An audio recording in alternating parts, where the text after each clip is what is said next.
Baik Bapak Ibu dan jamaah sekalian, kita mulai. Assalamualaikum warahmatullahi wabarakatuh. Innal hamdalillah nahmaduhu wa nasta'inuhu wa nastaghfiruh wa na'udzu billahi min shururi anfusina wa min sayyiati a'malina. May yahdihillahu fala mudilla lahu wa may yudlil fala hadiyalah. Asyhadu an la ilaha illallah wahdahu la syarikalah wa asyhadu anna Muhammadan abduhu wa rasuluh. Allahumma shalli wa sallim wa barik ala Muhammad wa ala ali Muhammad kama barakta ala Ibrahim wa ala ali Ibrahim fil alamin innaka Hamidum Majid. Rabbi shrah li sadri wa yassir li amri wahlul 'uqdatam min lisani yafqahu qawli. Amma ba'du.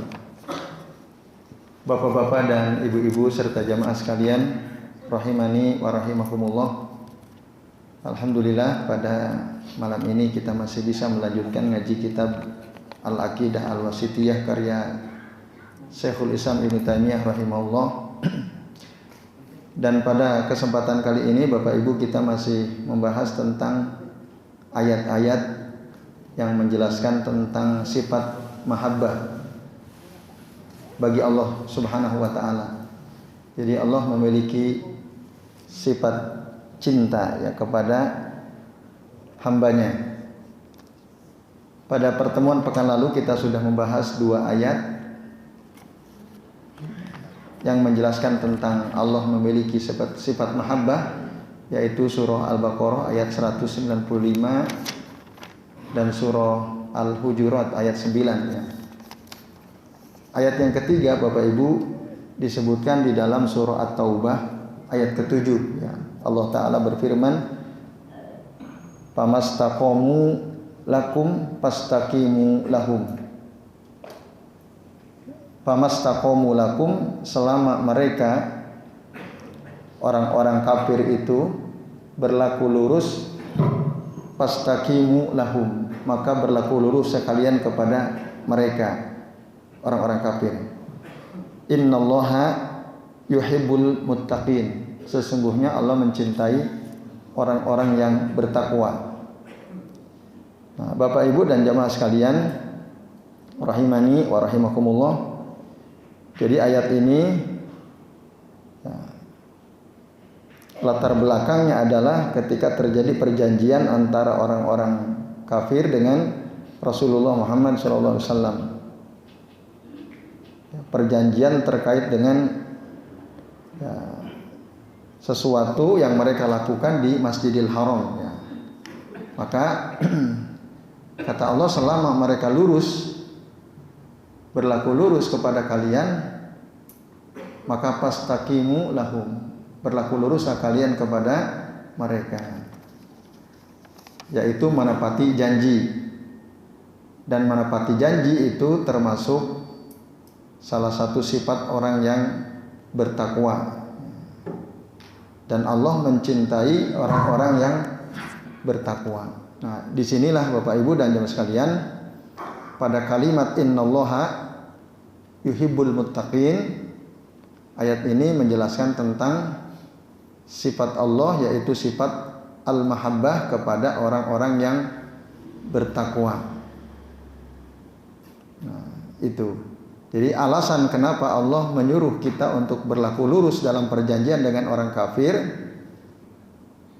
karena itu adalah kata Syekh Al-Fauzan ya, li'annaha min a'malil muttaqin alladzina yuhibbuhumullahu ta'ala.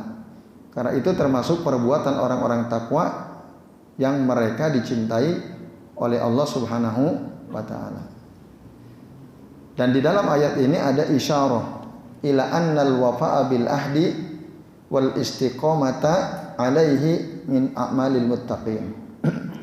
Di dalam ayat ini ada isyarat bahwa menepati janji dan lurus di atas janji itu merupakan bagian daripada perbuatan orang-orang yang bertakwa. Dan orang takwa tadi dicintai oleh Allah Subhanahu wa ta'ala.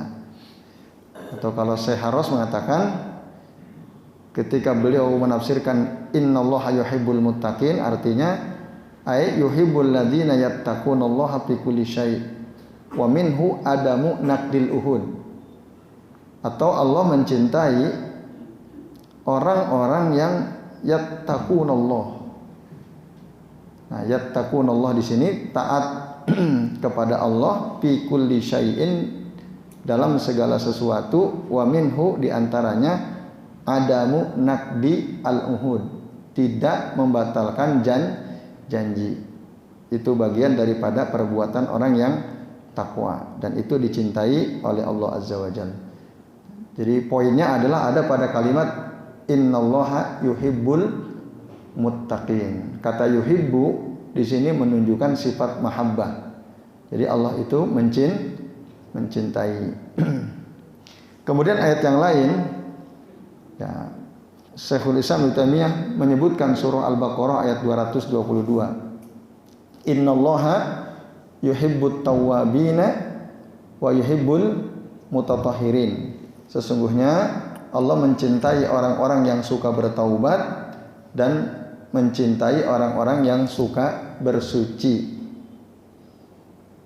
Kata tawwab, ya, ini kalau di dalam ayat ini dinisbatkan kepada manusia. Tapi juga kata tawwab merupakan salah satu nama Allah, ya, ismun min asma'illahi azza wa jalla. Ini Bapak sekalian. Jadi kata tawwab di dalam ayat ini sandarannya adalah manusia.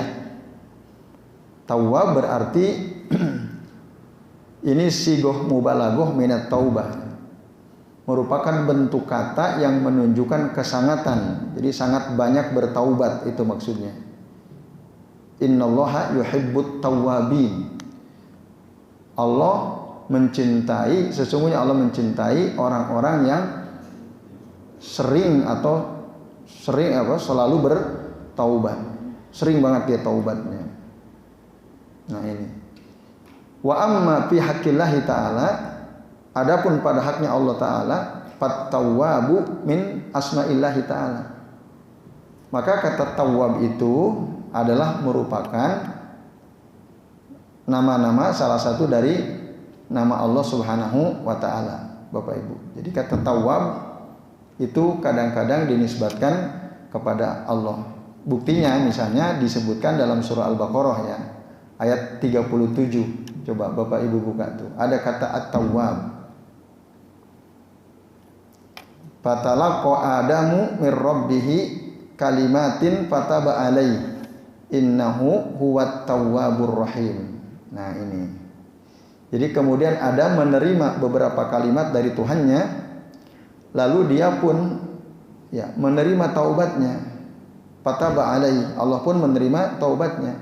Innahu huwat tawwabur rahim. Nah itu. Sesungguhnya Allah itu Maha penerima taubat dan Maha penyayang. Tawwab. Kalau kepada manusia itu bisa jamak, ya, tawwabun, tawwabin. Kenapa di sini bunyinya tawwabin? Karena dia sebagai maf'ul. Kenapa jamak? Ya karena manusia. Gitu. Kalau Allah tawwab, kata tawwab kalau disandarkan kepada Allah ya tawwab saja. Itu tadi banyak contoh, ya, di dalam Al-Quran yang menjelaskan kata tawwab itu dinisbatkan kepada Allah. Setidaknya ada 12 ayatnya. Itu Allah, nama Allah disebut tawwab disebutkan 12 kali di dalam Al-Quran. Surah Al-Baqarah, jadi rata-rata disebutkan dalam surah Al-Baqarah 5 ayat, ya, dalam Al-Baqarah. Ada surah An-Nisa 2 ayat, surah At-Taubah ada 2 ayat, surah An-Nur 1 ayat, Al-Hujurat 1 ayat, surah An-Nasr 1 ayat. Fasabbih bihamdi rabbika wastaghfirhu innahu kana tawwaba. Tawwab itu disandarkan ke Allah, itu nama Allah Tawwab. Jadi ini, tapi juga Tawwab itu bisa disandarkan kepada manusia, artinya orang yang banyak bertaubat. Jadi tawabin itu bentuk jamak. Allah mencintai orang-orang yang banyak bertaubat. Nah, makanya Nabi sendiri mencontohkan kepada kita setiap hari beliau senantiasa bertaubat, istighfar dan bertaubat kepada Allah sebanyak 100 kali. Nah, itu kata Nabi, inni la astaghfirullah wa atubu ilaihi fi kulli yaumin wa lailatin mi'ata marrah. Sesungguhnya aku beristighfar dan taubat kepada Allah setiap sehari semalam 100 kali. Nah, bunyi istighfar yang ada kata taubatnya gimana? Nah, gimana? Allahumma gfirli wa tub alayya innaka antat tawwabur rahim.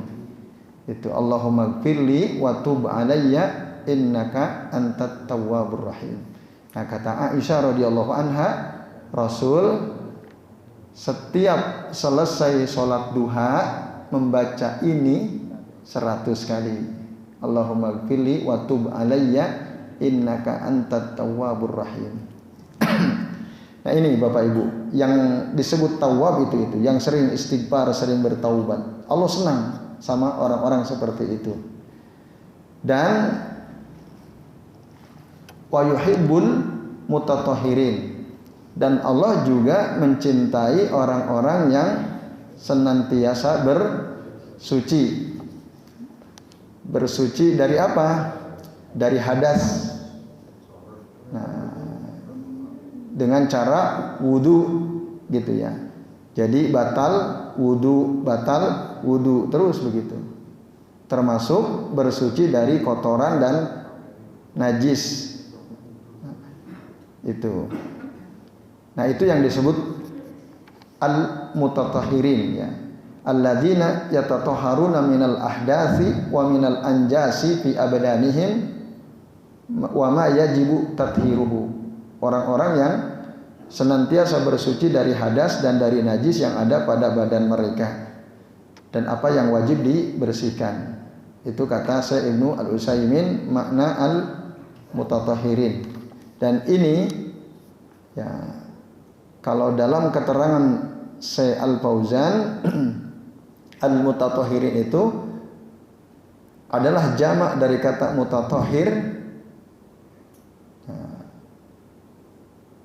Dan ini artinya isim fa'il dari kata at-taharah wa hiya an-nazahatu wan nazafatu minal akzar, artinya bersih dari kotoran hissiyatan kana au maknawiyatan, baik secara fisik maupun secara maknawi.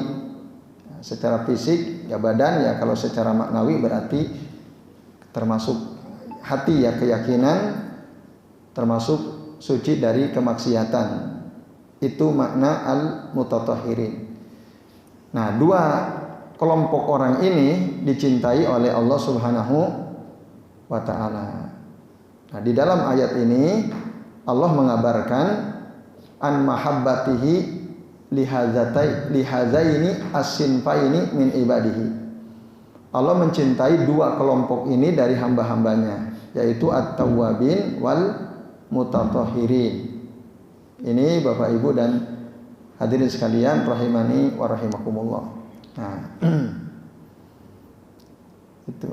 Jadi ya, ini penting ya, selalu berusaha untuk bertaubat dan bersuci, baik dengan wudu atau dengan mandi junub ya, kalau pas junub gitu ya. Karena dengan demikian kita akan mendapatkan cintanya Allah Subhanahu wa ta'ala. Jadi ini keterangan ringkas dari surah Al-Baqarah ayat 222. Nah, dalam ayat ini sama dengan ayat sebelumnya. Jadi ada petunjuk bahwa di antara sifat Allah itu adalah mencintai. Kemudian pada ayat berikutnya surah Ali Imran ya, ayat 31, Allah Ta'ala mengatakan, ini yang dikutip oleh Syekhul Islam Ibnu Taimiyah ya, untuk menunjukkan bahwa Allah itu memiliki sifat mahabbah. di dalam surah Ali Imran ayat 31. Qul in kuntum tuhibbunallaha fattabi'uni yuhibbukumullahu. Katakanlah Muhammad, jika kalian mencintai Allah, maka ikutilah aku, maka Allah pun akan mencintai kalian. Nah, ayat ini Bapak Ibu dan jamaah sekalian disebut dengan ayatul mihnah atau ayatul imtihan, untuk menguji apakah betul seseorang itu mencintai Allah, mencintai Rasulullah. Nah, buktinya kalau dia mencintai Allah, maka dia akan mengikuti Nabi sallallahu alaihi wasallam. Nah, kata Syekhul Islam Ibnu Taimiyah, kata Syekh Ibnu Utsaimin ya, beliau mengatakan yusamma ulama ussalaf fi hadhil ayah ayatul mihnah, yakni al-imtihan. Para ulama salaf menamakan ayat ini dengan ayat mihnah atau ayat ujian. Li'anna qauman idda'u annahum yuhibbunallah fa amara Allahu nabiyahu an yaqula lahum. Karena ada suatu kaum mereka mengaku katanya mencintai Allah, maka Allah menyuruh nabinya untuk mengatakan kepada mereka, qul in kuntum tuhibbunallaha fattabi'uni yuhibbukumullah. Nah, maka ayat ini merupakan tantangan bagi setiap orang yang mengaku mencintai Allah ya. Kalau memang dia betul mencintai Allah, maka dia pasti mengikuti Rasulullah SAW. Maka paman ahdasa fi dini Rasulillah SAW ma laisa minhu, barang siapa yang membuat perkara baru dalam agama Rasul sallallahu alaihi wasallam dan bukan dari beliau, bukan bagian daripada agama yang diajarkan beliau, nah berarti dia bohong ya pengakuannya. Bisa ada orang mengatakan inni uhibbullaha wa rasulahu bima ahdastuhu.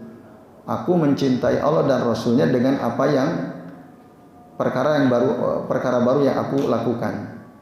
Qulna lahu hadza kadzab. Kita katakan ini dusta ya.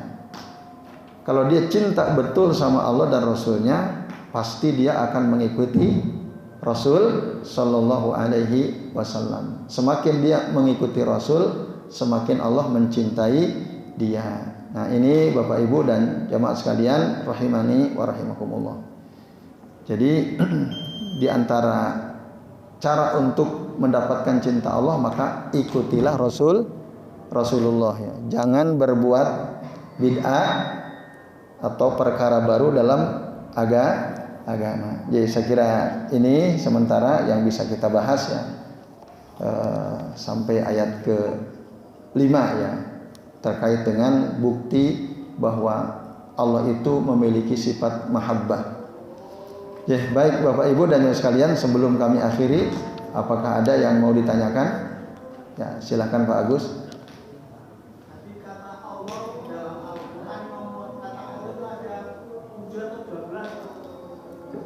Tawwab itu disebutkan 12 kali ya, yang disandarkan kepada Allah 12 kali Pak Agus.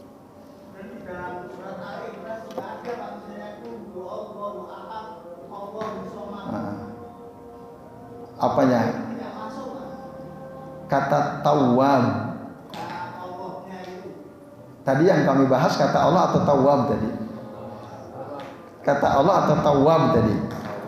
Tawwab. Bukan Allah tawwab. Ya itu bagus. Ya.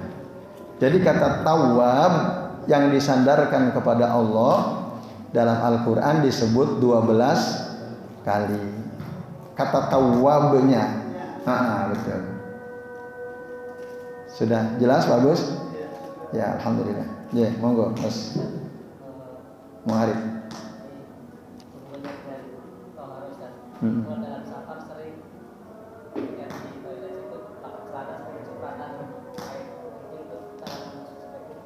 Ya.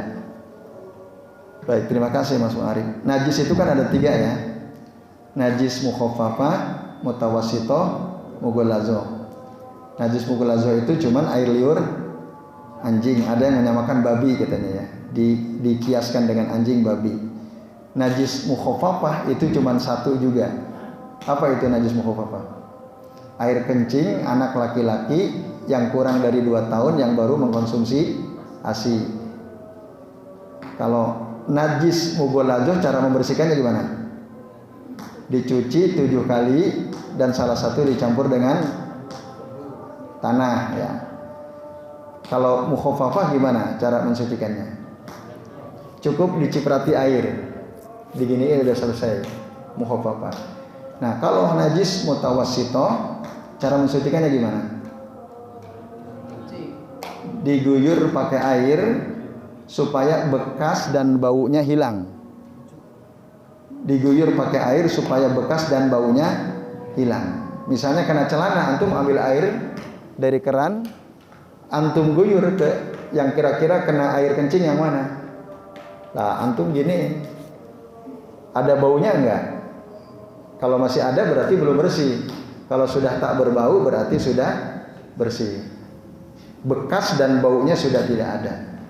Yaitu cara membersihkan najis mutawassithah ya. Itu. Jadi cukup antum siram, ambil air pakai keran, diguyur itu yang kena, yang menurut kita kena air kencing. Lalu digosok-gosok supaya hilang bekasnya. Udah, itu caranya. Nah. Kalau tidak dibersihkan itu termasuk yang mendapat azab kubur itu tadi. Iya. Kalau dia tidak, apalagi sengaja dia nggak cebok ya. Nah, itu jelas. Nabi kan pernah berjalan melewati 2 kuburan ya. Nah, salah satunya alladzina la yastanzihuna minal baul. Orang-orang yang tidak bersuci atau tidak cebok dari kencing, itu jadi sebab azab kelak nanti di alam kubur. Wallahu a'lam bishawab. Nah. Itu kan karena memang sengaja. Kalau yang tidak sengaja ya tetap kena itu. Itu kan sengaja yang diadab. Iya, sengaja tidak cebok. Iya. Kalau maksudnya antum kena najis nggak sengaja? Kalau tidak sengaja tentu tidak termasuk ya. Ya maka tadi hati-hati. Kalau kencing jangan sampai air kencingnya nyiprat ke pakaian. Makanya Rasul itu kalau pipis pada umumnya beliau jongkok. Gitu. Pernah sih berdiri pernah. Kata Huzaifah ibn Yaman pernah beliau lihat Rasul kencing sambil berdiri. Tapi syaratnya 2. 1, aman dari cipratan air kencing. Yang kedua, aman dari pandangan orang lain, kata Syekh Al-Utsaimin. Di kitab ini ya, Kitabul Adab karya Syekh Fuad bin Abdul Aziz Sahluk ya, dijelaskan seperti itu. Ya, wallahu a'lam bishawab. Jadi gitu Mas Marif. Ya, baik. Cukup ya Bapak Ibu. Ya, alhamdulillah, jadi sementara sampai ini dulu yang bisa kita bahas. Terima kasih atas perhatiannya. Mohon maaf ya bila apa yang kami sampaikan ada kesalahan. Mari kita akhiri dengan doa kafaratul majlis. Subhanakallahumma wa bihamdika asyhadu an la ilaha illa anta astaghfiruka wa atubu ilaik. Wa sallallahu ala Muhammadin wa ala alihi wa sahbihi wa baraka wa sallama alaihim ajmain.